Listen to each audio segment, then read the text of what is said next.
అందరికీ నమస్కారం. రామా ఎంటర్టైన్మెంట్స్కి స్వాగతం.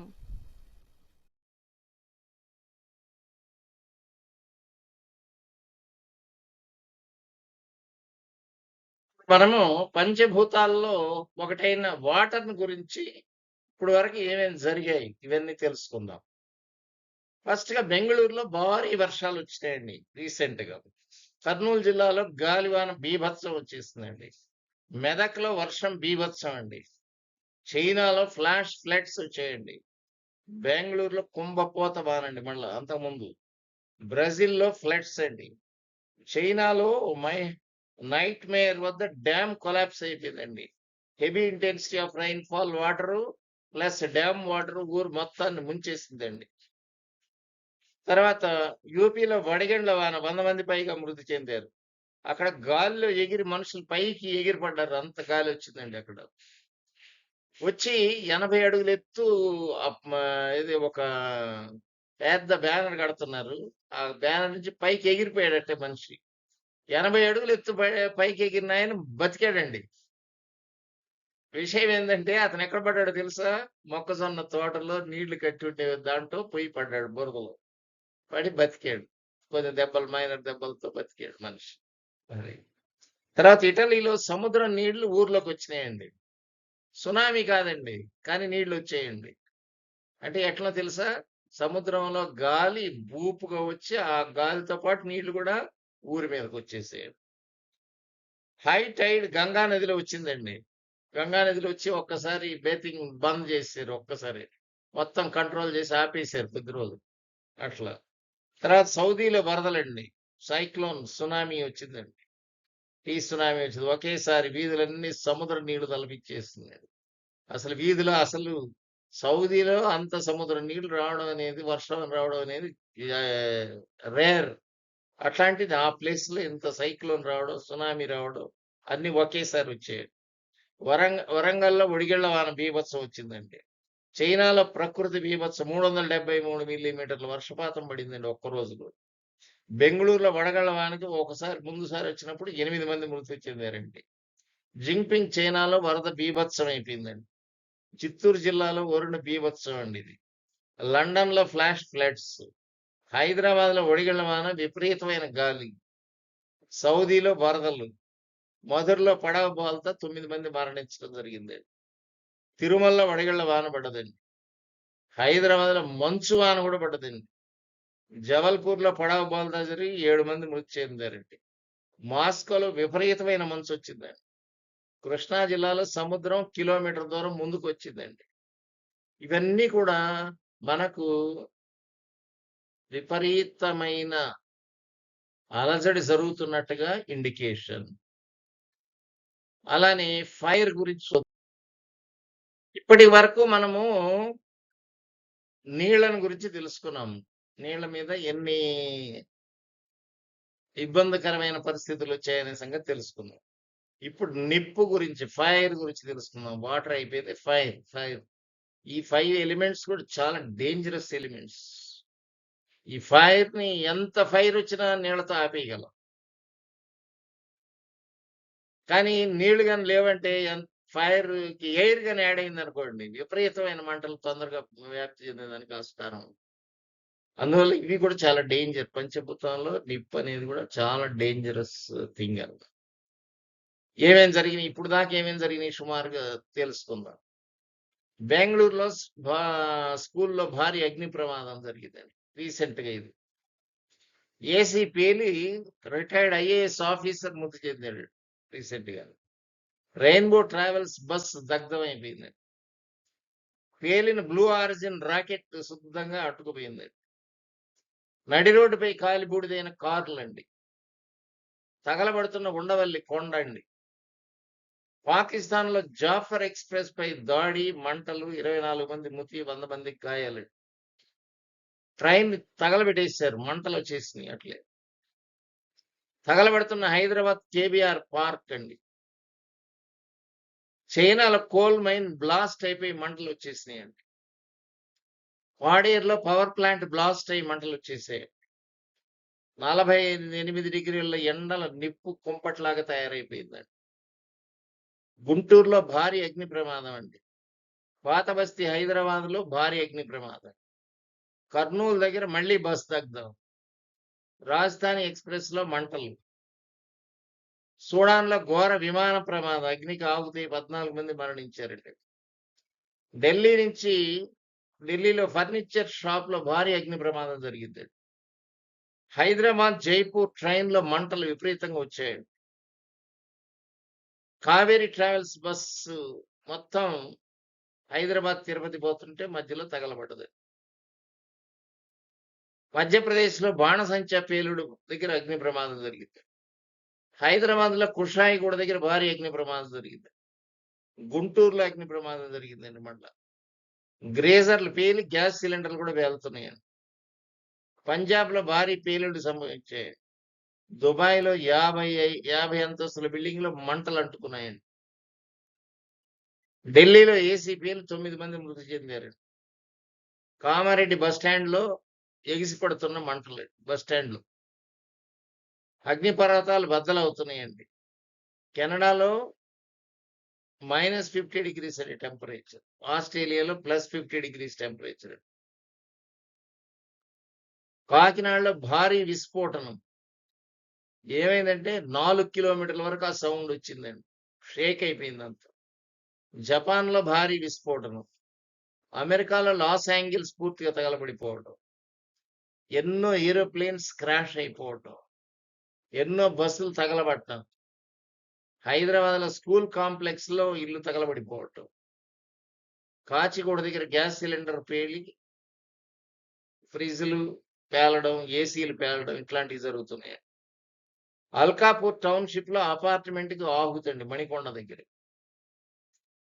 మణికొండ దగ్గర మంటల అపార్ట్మెంట్లు. అయోధ్యలో యజ్ఞశాలలో భారీ అగ్ని ప్రమాదం సంభవించిందండి రీసెంట్ గా. హైదరాబాద్ అంబర్పేటలో మహేంద్ర షోరూమ్ మొత్తం ఫైర్ యాక్సిడెంట్ అయిందండి. సత్యసాయి జిల్లా కదిరిలో కుమ్మరివాండ్లపల్లిలో భారీ పేలుడు జరిగి 4 దుర్మరణం. శేషాచలం అడవుల్లో అగ్ని జ్వాలండి. వైజాగ్ లో అగ్ని ప్రమాదం అండి. ఎయిర్ బస్ A300 అగ్ని ప్రమాదం అయిపోయిందండి అహ్మదాబాద్ లో. చర్లపల్లి పోలీస్ స్టేషన్ లో బయట వ్యాన్ లో పేలిందండి. కుతుబుల్లాపూర్ లో అగ్ని ప్రమాదం జరిగిందండి హైదరాబాద్ లో. రంగారెడ్డి జిల్లా శివరాంపల్లిలో భారీ అగ్ని ప్రమాదం జరిగింది. వైజాగ్ లో బస్ దగ్ధం. ఆళ్లగడ్డలో అగ్ని ప్రమాదం. మంటల్లో ముంబై ఎయిర్పోర్ట్. నవీ ముంబైలో అగ్ని ప్రమాదం. ఆత్రేయపురంలో అగ్ని ప్రమాదం. హనుమకొండలో అగ్ని ప్రమాదం. విశాఖలో అగ్ని ప్రమాదం. తిరుసూరులో క్రాకరీస్ మాసివ్ ఫైర్ జరిగి 13 మంది చనిపోయారండి అక్కడ. ఎర్నాకుళం ఎక్స్ప్రెస్ లో 2 బోగీలు దగ్ధమైనాయండి. మంచిర్యాల వద్ద పేలుడు కలకలం జరిగింది. తమిళనాడు రాష్ట్రంలో క్రాకరీస్ ఫ్యాక్టరీలో భారీ పేలుడు సంభవించింది. రాయచోట్లో గోల్డ్ షాప్ లో అగ్ని ప్రమాదం జరిగింది. మాసివ్ ఫైర్ ఇన్ మలేషియా 1000 ఇళ్లు తగలబడిపోయినాయి. ఛత్తీస్గఢ్ పవర్ ప్లాంట్ లో పేలుడు జరిగి 17 మంది చనిపోయారండి. హైదరాబాద్ హెచ్పి పెట్రోల్ బంకులో మంటలు అంటుకున్నాయండి.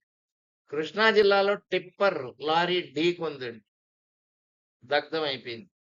తమిళనాడులో టీవీకే మన సీఎం గారి వాళ్ళ ఆఫీస్ దగ్ధం చేసేసారండి. ఢిల్లీలో విమానం పేల్చిన అమెరికా. ఏసీ కంప్రెసర్ పేలి మధురానగర్ లో అగ్ని ప్రమాదం జరిగిందండి హైదరాబాద్. ప్రకాశంలో 4, తూర్పుగోదావరి జిల్లాలో 5, మొత్తం 9 మంది పిడుగులు పడి చనిపోయారండి. అమెరికాలో అగ్నిపర్వతం బద్దలై 16 నెలలు 45 సార్లు అగ్నిపర్వతం బద్దలైందండి. ఇవన్నీ కూడా మనకు అగ్ని ప్రమాదాలకు సంబంధించినవి. 5 ఎలిమెంట్స్ లో సెకండ్ ఎలిమెంట్ అగ్ని, ఫైర్. దీని గురించి కూడా మనం క్షుణ్ణంగా తెలుసుకున్నాం. ఇప్పటి వరకు జరిగినవి చెబుతున్నాం. ఇవి జరగబోయే తర్వాత ఐటమ్. ఇప్పుడు 3వ ఎలిమెంట్ భూమి గురించి, ఎర్త్ గురించి తెలుసుకుందాం. 5 ఎలిమెంట్స్ అనుకున్నాం కదా. ఇప్పుడు నీరు అయిపోయింది, నిప్పు అయిపోయింది. ఇప్పుడు భూమి గురించి తెలుసుకుందాం. భూమిలో ఏం అలజడులు జరుగుతున్నాయి అనే సంగతి తెలుసుకుందాం. పాకిస్తాన్ లో భూకంపం 4.8 కిలోమీటర్స్ 4.8 వచ్చింది రిచర్డ్ స్కేల్ పై. చైనాలో భూకంపం 5.2 వచ్చింది. 100 బిల్డింగ్లు పడిపోయినాయండి అది. ఎందుకో తెలుసా? 7.5 వచ్చినప్పుడు పడలేదు. ఇప్పుడు 5.2 బిల్డింగ్లు పడిపోయింది. రీజన్ ఏందంటే అది more than 100 kilometres below the earth epicentre ఉంది. దీనికి 8 కిలోమీటర్స్ ఫ్రమ్ ఎర్త్ ఉంది ఎపిసెంటర్. అందువల్ల ఇంటెన్సిటీ ఎక్కువగా ఉంటది. డెప్త్ తక్కువలో గన భూకంపం ఏర్పడ్డట్టయితే భూమి నుంచి అప్పుడు డ్యామేజ్ ఎక్కువ ఉంటది. బిల్డింగ్స్ ఇవన్నీ డ్యామేజ్ ఎక్కువ ఉంటది. అందువల్ల ఇక్కడ డ్యామేజ్ జరగడానికి గల కారణం అది. అది. తర్వాత ఒంగోలులో భూకంపం వచ్చింది. చైనాలో 8 చోట్ల భూమి కుంగిపోయింది. మణిపూర్‌లో భూకంపం వచ్చింది. మహారాష్ట్రలో భూకంపం వచ్చింది. హింగోలి, నాందేడ్‌లో భూకంపం వచ్చింది. పాకిస్తాన్, ఆఫ్ఘనిస్తాన్‌లో భారీ భూకంపం వచ్చింది 6.3. ఢిల్లీ, హర్యానా, జమ్మూ దగ్గర 5.9 వచ్చింది. అమెరికాలో భూకంపం 5.7. అనకాపల్లిలో భూకంపం వచ్చింది. జపాన్‌లో భూకంపం 7.5. ఇది బిలో 10 కిలోమీటర్స్ వచ్చింది. అప్పుడు సునామీ హెచ్చరికలు కూడా జారీ చేశారు వాళ్ళు. చాలా డేంజర్. బిలో 10 వచ్చిందంటే చాలా డేంజర్‌లో ఉండాలి. మణిపూర్‌లో భూకంపం 5.6. అది 62 కిలోమీటర్స్ బిలోకి వచ్చింది. కాబట్టి అదేం పెద్ద ఇంపాక్ట్ ఏం పడల. ఇండోనేషియాలో భూకంపం 7.4. ఢిల్లీ, జమ్మూ తావిలో 5.9. ఆఫ్ఘనిస్తాన్‌లో 5.9. అరకు, పాడేరులో 4.4. ఇది బిలో 5 కిలోమీటర్స్ వచ్చింది. చాలా జాగ్రత్తగా చూసుకోవాలి. ఇప్పుడు చైనాలో వచ్చింది ఎంత? బిలో 8. ఇది బిలో 5 కిలోమీటర్స్ డెప్త్. కాబట్టి డేంజరస్ వార్నింగ్ వస్తా ఉంది ఎర్త్ నుంచి. టర్కీలో భూకంపం వచ్చింది. హైదరాబాద్‌లో భూకంపం వచ్చింది. వినుకొండలో భూకంపం వచ్చింది. కోల్‌కతాలో భూకంపం 5.3. బంగ్లాదేశ్‌లో 5.7. ఇన్ని ప్లేసుల్లో భూకంపం జరిగింది. ఏంది? మూడో ఎలిమెంట్ ఏంది? భూమి, ఎర్త్, పృథివీ. అంటే భూమి షేక్ అవుతా ఉంది. ఏ విధంగా షేక్ అవుతా ఉంది? ఎంత డెప్త్‌లో షేక్ అవుతా ఉంది? ఎంత పైకి వస్తా ఉంది అది? ఎంత ప్రమాదం సృష్టించబోతా ఉంది అనే సంగతి కూడా తెలుసుకోవాలి. ఇక్కడంతా కూడా మనం తెలుసుకోవాల్సిన విషయాలన్నీ కూడా దాని డెప్త్ ఎంతలో వస్తుంది? డెప్త్ ఎంతలో వచ్చినప్పుడు నష్టం జరుగుతా ఉంది? ఇవన్నీ మనం అబ్జర్వ్ చేస్తున్నట్టయితే మనకి ఏ మాదిరి నష్టం రావచ్చు? ఎంత ఎఫెక్ట్ పడొచ్చు అనే సంగతి దాని గురించి విశ్లేషణ చేయొచ్చు. తర్వాత ఎలిమెంట్స్ చూద్దాం. ఇప్పుడు మనము 4వ ఎలిమెంట్ గాలి, ఎయిర్ దాని గురించి పూర్తిగా తెలుసుకుందాం. ఎక్కడెక్కడ ఏమేమి వచ్చినాయి అనేది దాని గురించి. రాజస్థాన్‌లో ఇసుక తుఫాన్ వచ్చిందండి. చైనాలో టైఫూన్ వచ్చిందండి. ఏటూరు నాగారం దగ్గర ఈ టోర్నడో లాగా వచ్చి దాదాపు 75,000 ట్రీల వరకు చెట్లు పడిపోయినాయండి అడవిలో. మధ్యలో మరి టైఫూన్ ఎట్టొచ్చిందో అదే అర్థం కావటం లేదు. టోర్నడో లాంటివి. చుట్టూ అడవి, మధ్యలో మాత్రం చెట్లు పడిపోయాయి. ఎంత వింతో చూడండి. అనకాపల్లిలో ఎప్పుడు రాలేదండి టోర్నడో, ఈసారి వచ్చిందండి. రాజస్థాన్‌లో పెళ్లి మండపం మొత్తం గాలిలోకి ఎగిరిపోయిందండి ఒక్కసారి. అమెరికాలో ఒక్లహోమాలో టోర్నడో బీభత్సం చేసేసిందండి. ఈజిప్ట్‌లో గాలి బీభత్సం చేసి సముద్రాన్ని మొత్తం ఊళ్ళోకి లాగేసింది. ఇట్లా ఈ ఎయిర్ ఎన్ని రకాల ఇబ్బందులు కలిగిస్తుందో కూడా తెలుసుకున్నాం. ఇక లాస్ట్‌గా పోయినట్టయితే ఎయిర్ అయిపోయినాక స్కై. సూర్యగ్రహము విస్ఫోటనం చెందుతోందండి. 3000 కిలోమీటర్లు రాక్షస మేఘాలు పగలే రాత్రి తెలియకుండా ఒకటేసారి కమ్మైపోతున్నాయండి. అంటే ఇంకా కొన్ని విషయాలు ఇది స్కైయే కాకుండా పంచభూతాలతో పాటు మిగతా ఏం జరిగినాయి? దాని వల్ల మనకేమన్నా ఇబ్బందులున్నాయా తెలుసుకుందాం. ఈ వార్నింగ్స్ ఏమని ఇస్తున్నాయి తెలుసుకుందాం. వేలూరులో రథం బోల్తాండి 60 అడుగులది. కోటప్పకొండలో 100 అడుగుల ప్రభ ఇరిగిపడ్డదండి. మంచు నుండి నెత్తురు కారుతా ఉందండి. మంచు వల్ల, బూడిద వల్ల విమానాలు వేలల్లో క్యాన్సిల్ చేశారండి. శాటిలైట్ ఫెయిల్ అయిందండి. తిరుపతి, కాశీబుగ్గ ఇట్లాంటి ఆలయాల్లో తొక్కిసలాట జరిగి మనుషులు చనిపోతున్నారండి. కల్తీ లడ్డు తింటే కడుపు రాకుండా చేయటం ఏంటి? ఇట్లాంటివన్నీ కూడా. పూరి జగన్నాథ ఆలయం పైన కాకులు తిరగడం ఏంటి? రథ జెండా ఎత్తుకోపోవడం ఏంటి? పాలు కల్తీతో 5 మంది మరణించడం ఏంటి? అమెరికా న్యూయార్క్‌లో 60 కిలోమీటర్ల వేగంతో బాంబ్ సైక్లోన్ అండి. 11,000 ఫ్లైట్స్ క్యాన్సిల్ చేశారండి. ఇరాన్‌లో అమెరికా యుద్ధం జరుగుతా ఉందండి. ఎయిర్‌పోర్ట్స్ అన్నీ క్లోజ్ చేశారండి. పాకిస్తాన్, ఆఫ్ఘనిస్తాన్ వార్ జరుగుతా ఉందండి ఒక తట్టు. ఇటుపక్క ఇరాన్, అమెరికా వార్ జరుగుతా ఉంది. విశాఖపట్నంలో వింత వాతావరణం ఏర్పడుతుంది. ఇజ్రాయెల్‌లో వేల సంఖ్యలో కాకులు తిరిగినాయండి. పూరీలో కూడా గరుడ పక్షి ఎగరడం ఏంటి. తర్వాత కొన్ని దొంగతనాలు జరుగుతున్నాయండి. రైల్వే స్టేషన్‌లో ట్రైన్స్ డీరైల్ అవుతున్నాయండి. వీటన్నిటికి కారణాలు ఏంటి తెలుసుకుందాం. వీటికి మొత్తం ఏమేం జరిగాయి ఇప్పుడు దాకా అనేది వివరంగా వివరించండి. ఇప్పుడు ఏమేం జరగబోతున్నాయి కూడా చెప్పబోతున్నాను. ఇప్పుడు పంచభూతాలు ఏ విధంగా ప్రకోపించాయనేది మనం ఆల్రెడీ జరిగినవి చూసాం. ఇక ఏమేం జరగచ్చు, ఎలా ప్రాణ నష్టం జరగచ్చు, ఏ విధంగా జనం ఎక్కువ మంది చనిపోతారు, కోట్లలో జనాభా ఎలా చనిపోతారో కొన్ని విషయాలు ఏమేం జరగబోతున్నాయి అనేది విషయాలు కూడా తెలుసుకుందాం. హీట్ వేవ్స్ పెరిగే అవకాశం ఎక్కువగా 50 డిగ్రీస్ కూడా టచ్ చేసే 50, 55 దాకా కూడా టచ్ చేసే అవకాశం ఉంది. జాగ్రత్తగా ఉండాలి. క్లౌడ్ బరస్ట్లు జరిగే అవకాశం ఉంది. విపరీతమైన వర్షం ఒక దగ్గర, అస్సలు వర్షం లేకుండా ఉండేది ఒక దగ్గర జరగచ్చు. అంటే ఒక దగ్గర అతివృష్టి, ఒక దగ్గర అనావృష్టి జరిగే అవకాశాలు ఉన్నాయి. ఎడారుల్లో నీళ్లు పడేదానికి ఆస్కారం ఉంది. కింద తవ్వితే భూమిలో ఎడారిలో మళ్ళా నీళ్లు వచ్చేదానికి ఆస్కారం ఉంది. అగ్నిపర్వతాలు మళ్ళా కూడా బద్దలయ్యేదానికి ఆస్కారం ఉంది. సూర్యగోళం మొత్తం కూడా బ్లాస్ట్ అవుతా ఉంది. ఈ కమ్యూనికేషన్ వ్యవస్థ అంతా కూడా ఆగిపోయే అవకాశం ఉంది. చెబుతుంటే అందరూ ఏమనుకుంటున్నారంటే ఏదో పిచ్చోడు చెబుతున్నాడు రా అనుకుంటున్నారు జనాలు. ఇవి ప్రిడిక్షన్స్ జాగ్రత్తగా తెలుసుకోవాలి. అంటే కమ్యూనికేషన్ సిస్టమ్, ఇంటర్నెట్ సిస్టమ్ మొత్తం ఫెయిల్ అయ్యేదానికి ఆస్కారం. సూర్యగ్రహం విస్ఫోటనం జరగచ్చు, పైనుండి శాటిలైట్స్ భూమిని ఢీకొనొచ్చు, లేదు ఇంకేదైనా తగలచ్చు. ఏ విధంగా సూర్యగ్రహ విస్ఫోటనం వల్ల నెట్వర్క్ పోతుందా, లేదు యుద్ధం వల్ల పోతుందా అనేది మనం దేనికి చెప్పలేము. మూడో ప్రపంచ యుద్ధం కూడా రావచ్చు. పూర్తిగా అన్ని దేశాలు పార్టిసిపేట్ అవుతాయి. ఎక్కువ మంది ప్రాణ నష్టం జరగచ్చు. కరోనా టైప్ వైరస్, ఎబోలా గానీ ఇంకేదైనా వైరస్ గానీ వచ్చి ఎక్కువ మంది చనిపోయేదానికి ఆస్కారం ఉంది. గవర్నమెంట్ ఎన్ని ప్రికాషన్స్ తీసుకున్నా 10 బెడ్లు తీసుకున్నా అని అన్ని చోట్ల డాక్టర్లంతా రెడీ చేస్తున్నారని అన్నారు. 10 బెడ్లు ఏ మూలకి చాలు. ఒక ఊర్లోనే వందల మందికి బెడ్లు అవసరం వచ్చే అవకాశం ఉంది. అందువల్ల ఈ వైరస్లు చాలా విపరీతంగా, భయంకరంగా, ఫాస్ట్‌గా ఒకళ్ళ నుంచి ఒకళ్ళకి వెళ్ళేదానికి ఆస్కారం. తర్వాత టార్నడోస్ వచ్చేదానికి కూడా ఆస్కారం ఉంది. ఈ టార్నడోస్ ఇంకా ఎక్కువగా వచ్చి సముద్రం మీద కూడా వచ్చి ఆ నీళ్లు మొత్తం ఊళ్ళోకి నెట్టేయడానికి జరిగేదానికి ఆస్కారం. కొన్ని చోట్ల తవ్వినప్పుడు కింద గ్రౌండ్ వాటర్ సాల్ట్ గా ఉండొచ్చు.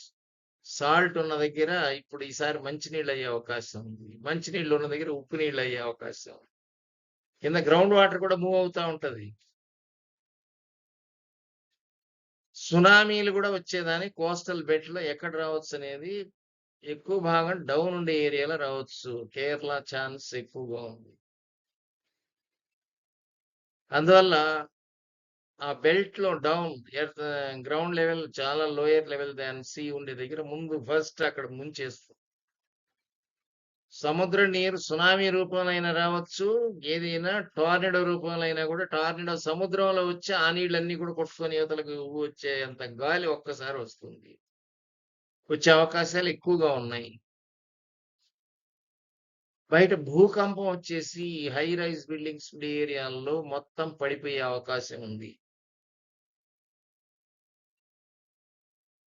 నేను ఇంతకు ముందు వీడియోలో కూడా చెప్పడం జరిగింది. హై రైజ్ బిల్డింగ్స్ ని అలౌ చేయొద్దు అని. ఒకవేళ అలౌ చేస్తే ఆ బిల్డింగ్ పడిపోతే ఎంత దూరం దాకా పడతాయో అంత దూరం వేరే బిల్డింగ్లకి పర్మిషన్ ఇవ్వకూడదు. అంత దూరం ఉండాలి వాళ్ళకి. వాళ్ళ బిల్డింగ్ పోయి వేరే దాని మీద పడితే ఎవరు బాధ్యులు దానికి? వీడేమైనా కట్టిస్తాడా రేపు? నాదేం లేదు, న్యాచురల్ కలామిటీ వచ్చిందంట. అందువల్ల హై రైజ్ బిల్డింగ్స్ అలౌ చేయొద్దు. There will be a traffic సమస్య విపరీతంగా పెరగచ్చు హైదరాబాద్లో. గాలి పీల్చుకొని కూడా లేక సిలిండర్లు ముక్కు కట్టుకొని పోవాల్సిన పరిస్థితి వస్తుంది హైదరాబాద్‌లో. కొన్ని ఏరియాలో అసలు ఆక్సిజనే లేకుండా పోయే అవకాశాలు కూడా ఉన్నాయి. భూమి కంపించి మొత్తాన్ని మూసేసే రోజు కూడా రాబోతుంది కొన్ని ఏరియాల్లో. ఇన్ని రకాల ప్రళయాలు రాబోతున్నాయి. అందుకని కొంతమంది ఏం చెబుతున్నారు, లిక్విడ్ క్యాష్ కూడా మీ దగ్గర పెట్టుకోండి కొంత అని చెబుతున్నారు. ఎందుకంటే ఒక 4, 5 డేస్ అన్న కరెంటు, నెట్ ఏం లేకుండా పోయిందనుకోండి. అప్పుడు పరిస్థితి ఏందో కూడా ఆలోచించండి. ఆల్టర్‌నేటివ్‌గా మీ అంతట మీ దగ్గర క్యాష్ కూడా ఉండేటట్టు చూసుకోవాలి.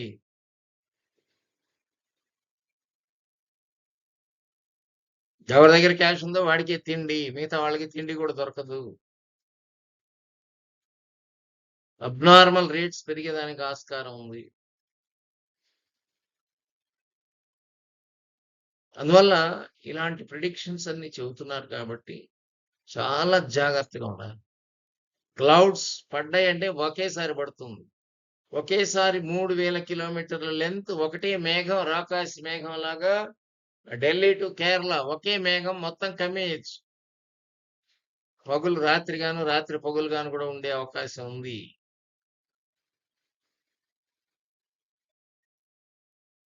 అందువల్ల ఈ గ్రహాల పొజిషన్ బట్టి అన్ని ప్రికాషన్స్ తీసుకోవాలి.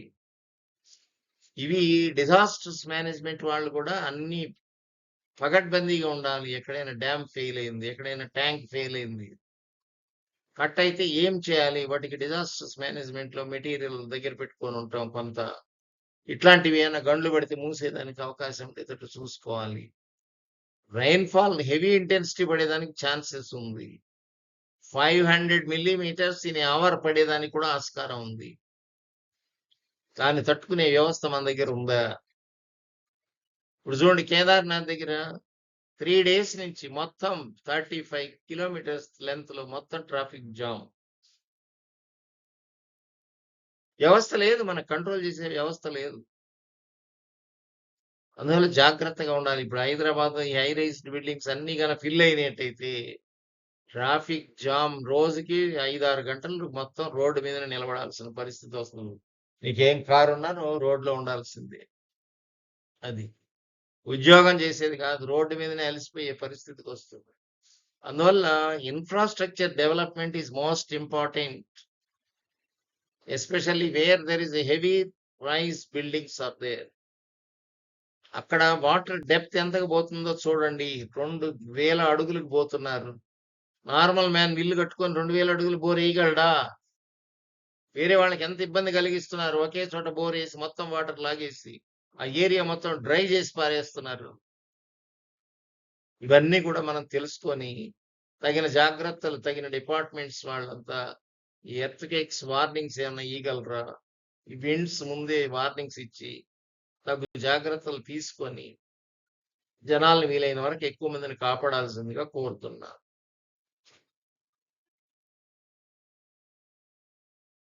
ఇప్పుడు ఇలాంటి ప్రకృతి ప్రకోపాలు వచ్చినప్పుడు, భూకంపం గాని, సునామీ గాని, టోర్నడో గాని ఏదైనా వచ్చినప్పుడు ఏ విధంగా ప్రిడిక్ట్ చేయగలం నేచర్‌లో అనే సంగతి కూడా తెలుసుకోవాలి. అది కూడా నేచర్ నుంచి ప్రిడిక్ట్ చేసే వ్యవస్థను కూడా డెవలప్ చేయాలి. అంతేగాని ఓన్లీ వాతావరణ శాఖ ఒకటి మెయింటైన్ చేయాలి, వాళ్ళే కనుక్కోవాలి, లేకపోతే రాదనేది కాదు. నేచర్‌ని స్టడీ చేసే వ్యవస్థను కూడా ఒకటి పెట్టాలి, ఒక డిపార్ట్మెంట్ పెట్టాలి దానికి. న్యాచురల్‌గా ఏమేమి ఇబ్బందులు జరుగుతున్నాయి, ఎందుకు జరుగుతున్నాయి, వీటికి ఎక్కడెక్కడ ఏమేమి జరిగినాయి, సముద్రం ముందుకొస్తుంది, ఎందుకొస్తుంది, కలర్ ఎందుకు మారుతుంది, ఇవన్నీ తెలుసుకునే దానికి అధ్యయనం చేయడానికి నేచర్‌ని. ఇప్పుడు మనకు ల్యాండ్ ఉండేది 1/3 అండి. వాటర్ ఉండేది 2/3. 2/3ని కూడా స్టడీ చేయాలి. దానివల్ల మనకు ప్రళయం రావచ్చు, ఇబ్బంది రావచ్చు. వాటన్నిటి ముందే ప్రిడిక్ట్ చేసి ఒక వ్యవస్థను కూడా ఏర్పాటు చేయాలి. ఇప్పుడు విండ్ ఎటు నుంచి ఎటు వస్తుంది, దీన్ని స్టడీ చేసేదానికి వాతావరణ శాఖతో పాటు కొంతమంది నిపుణుల్ని, కొంతమంది మత్స్యకారుల్ని, వాళ్ళని కూడా కొంతమందిని ఇన్వాల్వ్ చేయాలి. వాళ్ళు చెబుతారు ఎప్పుడు వర్షం పడుతుందో కూడా చెబుతారు, ఎప్పుడు సునామీ వస్తుందో కూడా చెబుతారు వాళ్ళు. వాళ్ళకంత అనుభవం ఉంది. ఉద్యోగస్తులు ఏముంది, ఈరోజు ఉంటాడు ఈ ఊర్లో, రేపు ఇంకో ఊరికి వెళ్తాడు. అందువల్ల ఒకే ఏరియాని స్టడీ చేయడం కుదరదు వాళ్ళకి. అందువల్ల అట్లాంటి వాళ్ళని కూడా మనం ఇన్వాల్వ్ చేయాలి. లోకల్ పీపుల్ని ఇన్వాల్వ్ చేయాలి దీంట్లో. అట్లీస్ట్ మీటింగ్ పిలిచి వాళ్ళకి ఏదో ఒక సన్మానం చేసి వాళ్ళ దగ్గర నుంచి ఇన్ఫర్మేషన్ రాబట్టి ప్రిడిక్షన్స్ జాగ్రత్తగా మెసేజ్లు పంపించేదానికి అవకాశం ఉండాలి. అందువల్ల నేచర్ ఎక్కడెక్కడ మనకి ఇబ్బంది జరుగుతుంది, ఎక్కడెక్కడ ముందుకు వస్తుంది, ఎక్కడెక్కడ పక్కకు పోతుంది, ఎక్కడెక్కడ నేచర్ లో ఇబ్బందులు జరుగుతున్నాయి అనేది తెలుసుకునేటట్టుగా ఉండాలి. భూకంపం ఎక్కడ వస్తుంది, ఏ ఏరియాలో వస్తుంది, ఎందుకు వస్తా ఉంది, అది అసలు ఎర్త్క్వేక్ ప్రోన్ ఏరియానా కాదా, ఎర్త్క్వేక్ ప్రోన్ ఏరియా కాకుండా ఎందుకు వస్తున్నాయి అక్కడ భూకంపాలు. ఒంగోలు ఎర్త్క్వేక్ లేదన్నారు, హైదరాబాద్ ఎర్త్క్వేక్ లేదన్నారు, ఎందుకు వస్తున్నాయి ఇప్పుడు మరి అక్కడ? ఇంటెన్సిటీ తక్కువ వచ్చిందని అనుకుంటున్నారు. రాబోయే రోజుల్లో ఇంటెన్సిటీ సివియర్ గా వచ్చేదానికి ఆస్కారం ఉంది. 9 కూడా వచ్చేదానికి ఆస్కారం ఉంది. బిట్వీన్ 7 and 9 వచ్చేదానికి ఆస్కారం ఉంది. అది కూడా బిలో 10 కిలోమీటర్స్ వచ్చిందంటే 9 వచ్చి మొత్తం బిల్డింగ్లు పడిపోతాయి, ఒక్కటి కూడా నిలవదు. అది దాని గురించి కూడా స్టడీ చేసే ఒక వ్యవస్థ ఉండాలి. ఎర్త్క్వేక్స్ ఎవరో అమెరికా వాళ్ళు చేస్తే తెలుసుకునే స్టేజ్ లో ఉండకూడదు మనం. మన దగ్గర కూడా ఆ ఎర్త్క్వేక్స్ ని ఎలా జరుగుతున్నాయి, ఇప్పుడు నేను ఎన్ని సీక్వెన్స్ నోట్ చేసి పెట్టా, వాళ్ళ దగ్గర కూడా ఉంటాయి కదా ఆ డేటా అంతా. ఆ డేటాని బట్టి అనలైజ్ చేయడం ఎట్లా, ఎక్కడ పెరగచ్చు, ఎక్కడ ఎంత డెప్త్ లో వస్తుంది, అన్ని వాచ్ చేయాలి వాళ్ళు. వాళ్ళ పని అదే. ఇంకా అట్లా చేయగలిగితే వాళ్ళు కొంత ప్రిడిక్ట్ చేయగలుగుతారు. ఓన్లీ ఇన్స్ట్రుమెంట్స్ మీద డిపెండ్ అయ్యేదానికి లేదు. ఇప్పుడు మన ఓల్డ్ టెంపుల్స్ చూడండి ఎక్కడైనా, అవి మన మీద ఎవరి మీద డిపెండ్ కావు. అవి విత్స్టాండ్ అయ్యేదానికి కావాల్సిన ప్రికాషన్స్ మొత్తం తీసుకుంటారు. దొంగల బారిన పడకుండా ఉండేదానికి 20 అడుగులు ఎత్తు కాంపౌండ్ వాళ్ళు కట్టారండి. రీసెంట్ గా శృంగేరి వెళ్ళాను. దానికి ఏది ఎంత పెద్ద పిడుగుపడ్డా గుడికి ఏం కాదు, చెక్కు చెదరదండి. మాన్యుమెంట్స్ కి అన్ని ప్రికాషన్స్ తీసుకున్నారు. లైట్నింగ్ అరెస్టర్స్ అన్ని పెట్టారు దానికి ఆ రోజుల్లో. ఇప్పుడు పెడుతున్నాం మనం. అప్పుడు ఆ రోజుల్లో ఎంత పట్టా పెట్టి నేలలోకి ఎర్తింగ్ చేశారు చూసినట్టయితే తెలుస్తుంది జనాలకి. అందువల్ల అట్లా ప్రికాషన్స్ అన్ని తీసుకోవాలి. తీసుకోకుండా మనం డ్యామేజ్ జరిగినాక అప్పుడు, ఎందుకంటే కోట్లలో జనం నష్టపోయేదానికి ఆస్కారం ఉంది, ప్రాణాలు కోల్పోయే అవకాశం ఉంది, ఎక్కడ పూడ్చిపెట్టేదానికి చోటు కూడా లేని పరిస్థితికి వస్తుంది. అట్లాంటప్పుడు ఏం చేయాలి, వీళ్ళందరినీ ఎక్కడ పెట్టాలి, వీటన్నిటి కూడా ఆల్టర్నేట్ అరేంజ్మెంట్స్ అన్ని కూడా చేసి రెడీగా పెట్టుకొని ఉండాలి. ఇదివరకు కొన్ని డోసులు ఇచ్చారు, ఇది COVID-19 అని. అవి వేసుకున్న వాళ్ళందరికండి నాకు తెలిసి బాడీ మొత్తం వీక్ అయిపోయింది.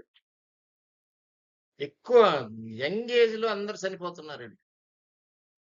ఇదివరకు మనకు తెలిసేది లేదు ఆ వ్యవస్థ. ఇప్పుడు కానీ చూసినట్టయితే రికార్డ్స్ కానీ మీరు కానీ అబ్జర్వ్ చేసినట్టయితే మీకు తెలుస్తుంది. యంగ్ ఏజ్ లో చనిపోయేవాడు, బిలో 40 చనిపోయే వాళ్ళు ఎవరు కానీ చూసినట్టయితే అందరూ ఆ కోవిడ్ బాధితులు. కోవిడ్ లో మన గవర్నమెంట్ వేసిన ఇవి ప్రిడిక్షన్స్ వేసిన ఈ ఇంజెక్షన్స్ 3 వేసారు కదా, బూస్టర్ డోస్ అని వేసారు. అవి వేసుకున్న వాళ్ళందరూ చనిపోతున్నారు. అది వీక్ బాడీ ఉండే వాళ్ళందరూ చనిపోతుంటారు. ఏజ్ 60 ఉండేవాళ్ళు ఓల్డ్ వాళ్ళు కాబట్టి కొద్దిగా నాటు రాగా ఉండేవాళ్ళు, మోటుగా ఉండేవాళ్ళు కాబట్టి వాళ్ళు తట్టుకోగలిగారు. కానీ యంగ్స్టర్స్ తట్టుకోలేకపోతున్నారు. అందువల్ల దీనికి కూడా కొత్త వైరస్ వస్తే ఇమీడియట్ గా దానికి మందులు కనుక్కునేదానికి కూడా ఒక వ్యవస్థ ఏర్పాటు చేయాలి. ఎప్పుడో చేస్తానంటే ఎట కుదురుతుంది? ఒక వ్యవస్థ ఉండాలి. ఎప్పుడు ఏ వైరస్లు మూవ్ అవుతున్నాయి ఇక్కడ అనేది, ఒక ఊర్లో ఏమేమి జరుగుతున్నాయి అన్ని కూడా దాన్ని ఇంటర్నెట్ లో పెట్టేటట్టుగా ఉండాలి. వైరస్ కొత్తది వచ్చింది అనగానే డాక్టర్స్ అందరూ తెలుసుకునేటట్టుగా ఉండాలి. ఓహో, మన ఏరియా కూడా ఇది వస్తుందేమో అనే ప్రికాషన్స్ తీసుకునే విధంగా వ్యవస్థను ఏర్పాటు చేయాలి. ఇప్పుడు మీరు నేర్చుకోవాల్సిన పాఠాలు చాలా వస్తాయి. రికార్డ్స్ కూడా మార్చాల్సిన పరిస్థితి వస్తుంది. అన్ని మార్చేసి ఈ భూకంపాలు వచ్చే ప్రదేశాలు, ఆ మ్యాప్ కూడా మారిపోయే అవకాశం ఉంది. మనం సేఫ్ జోన్ అనుకొని వాటికి ఇష్టం వచ్చినట్టు పర్మిషన్లు ఇవ్వకూడదు.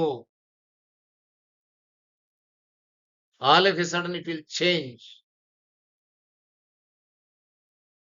అందువల్ల అందరూ ప్రభుత్వము, పబ్లిక్ అందరూ ప్రికాషన్స్ తీసుకొని జాగ్రత్తగా ఉండాలని కోరుతూ నేను మీ ఏల్చూరి రామ్మోహన్. మీకు నేను చెప్పినవి నిజాలుగా అనిపిస్తే లైక్ చేయండి, షేర్ చేయండి. జరిగినవన్నీ చెప్పాను, జరగబోయేవి కూడా చెబుతున్నా. ఇందులో ఆల్రెడీ కొన్ని జరిగి ఉన్నాయి, కొన్ని జరగబోయేవి కూడా మళ్ళీ చెప్పాను ఇప్పుడు.